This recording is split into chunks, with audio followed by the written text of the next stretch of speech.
Okay, journal, audio journal. July 19th.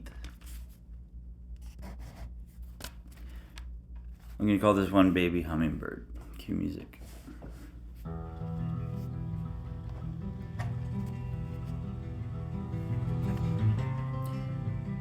So,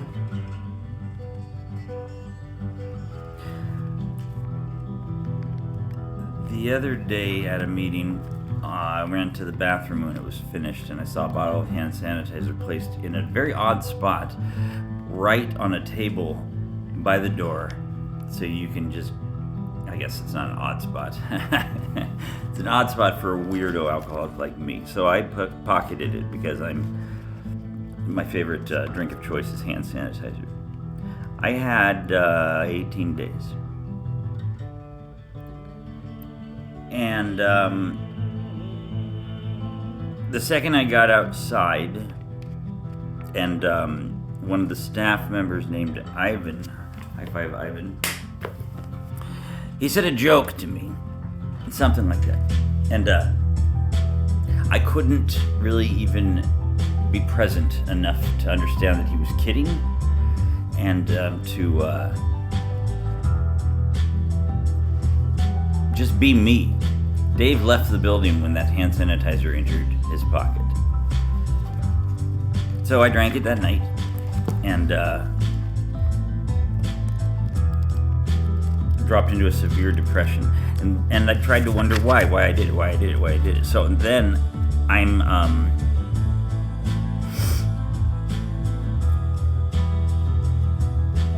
I'm aware that they found it in my room, the little bit left that I didn't finish. It's funny, and it didn't really do anything to me anyways.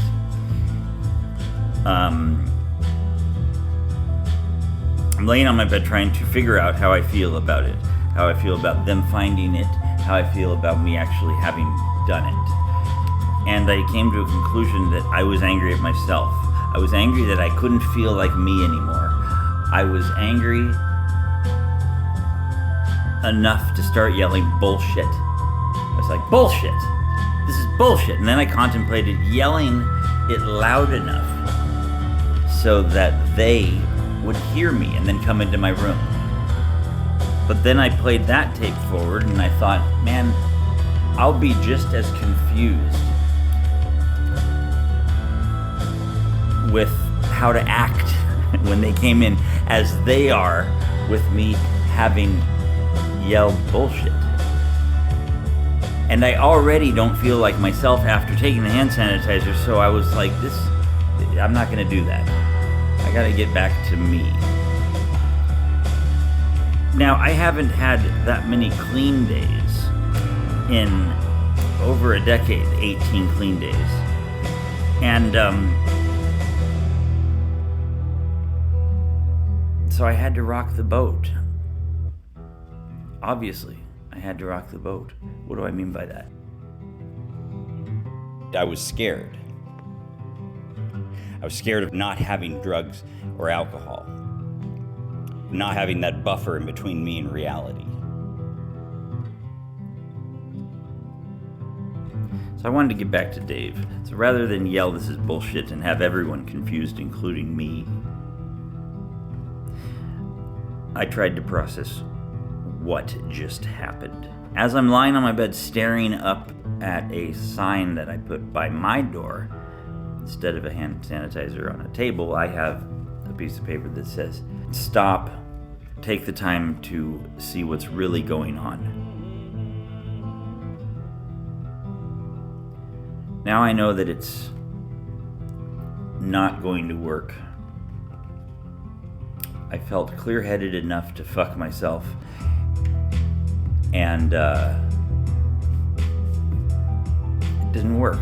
I hated myself, and I was going to beat myself up for 2-3 days, and I hated that I'm going to see this as progress is all down the toilet, even though staff is not going to see it that way. I hated the fact that I even felt a little hate for anything, because it's not me. If I have to try to act a certain way, it's a mask. The second I grabbed that hand sanitizer, it was a mask. So 18 clean days, throw a mask back on, realize that's not gonna work. Staff got together with me, and long story short,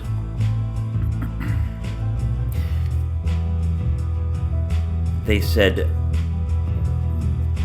did you think about, what's going to happen if you do that?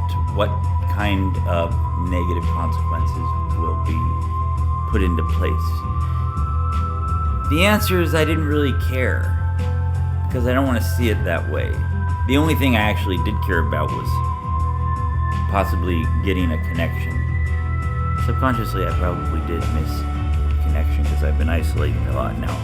I grab the hand sanitizer so that someone would be glued to me and I'd have connection? Of course not.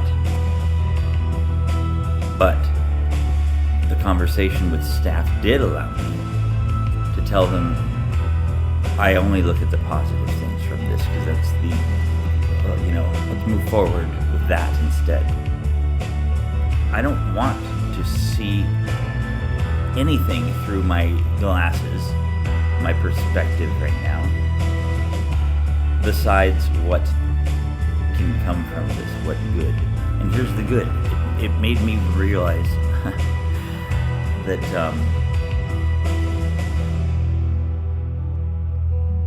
that's what I need to be doing, looking at everything positively. I remember when I OD'd, I just couldn't beat myself up for 2 or 3 days, and after the conversation, it helped a lot. I remember when I OD'd, my dad said to me, "Nothing positive came out of that." And I said, "Dad, you're looking at it wrong." When I overdosed and was brought back to reality, even though it fractured my sternum, I thought, maybe all these idiots that are saying I'm here for a reason might have a point. Maybe I do have a purpose. Maybe I was brought back for a reason. Also, it really did seem to increase my faith. I always say that when I don't look for God, he bitch slaps me. And I didn't see God in that hand sanitizer. Or maybe I did. I just definitely wasn't looking. And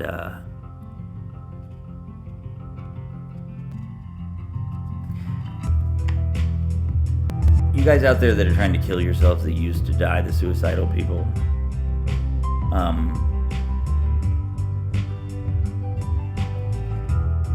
listen to this. I keep having people say that it's worth it. Oh, it's worth it. I have a year. It's worth it. Oh, I have 2 years or whatever. I have 10 years. It's worth it. I don't really think it's even possible for me to get that many years, but I don't know what the future will bring. More will be revealed. Here's the deal. Somebody said to me recently, my sober coach David Malloy, that he used the word SOBRIETY, and I know this shit doesn't happen quickly, and I know this shit's going to be as painful to quit as it was for me to feel to even start. It starts with pain, it ends with pain, I get it. So, if I've got to grow from scratch, and that's what I was doing, I'm not going to discount any gain that I've already had. I'm not going to slap myself in the face. The bottom line is, I know that I'm as small as a baby hummingbird. They're about an inch, I just found that out. An inch when they're born. I've been seeing them all over the place. I thought it was a bee. And they dance right in front of me. And I'm like, that's a fucking hummingbird. So, I know I've ranted on too long. I know that I'm not sure what to say. I know that I'm angry a little bit.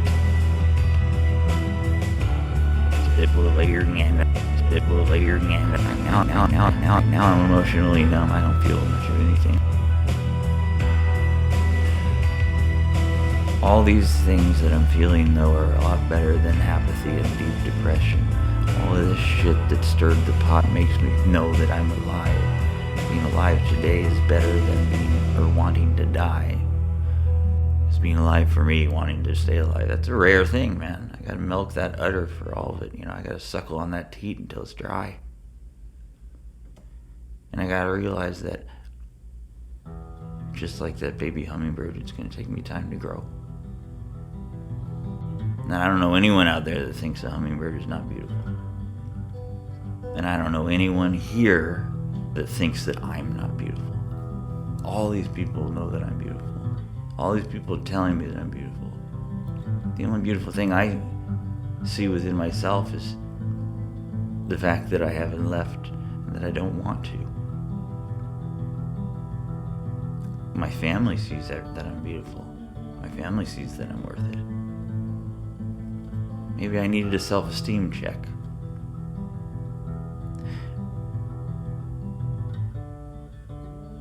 So today I'm just going to grow some balls and flutter those tiny wings until they get bigger. And I get stronger. Every night we do a wrap-up here. We pray for, the end of it says, pray for guidance in our future actions. Strength and guidance in our future actions. Every night I've said, no, I'm not there yet. I'm not going to do that. Well, I haven't for 18 days and I relapsed on hand sanitizer. Maybe God's presence is that hummingbird, and I will start to pray. And I gotta realize that just like that baby hummingbird, it's gonna take me time to grow.